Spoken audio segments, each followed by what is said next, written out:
Secretary सेहत doctor Javed Ahmad काजी ने mu अस्पताल के सर्जिकल टावर और शोबा इमरजेंसी में कायम सेहत सहूलत के हेल्प डेस्क का मुआयना किया। म्यू अस्पताल के MS डॉक्टर इफ्तिखार ने सेहत सहूलत प्रोग्राम से मुतल्लिक ब्रीफिंग दी।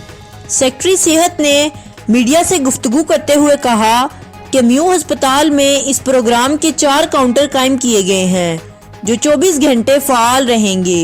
सेहत सहूलत के काउंटर स्टेट लाइफ और PHHIM के इश्तराक से कायम किए गए हैं।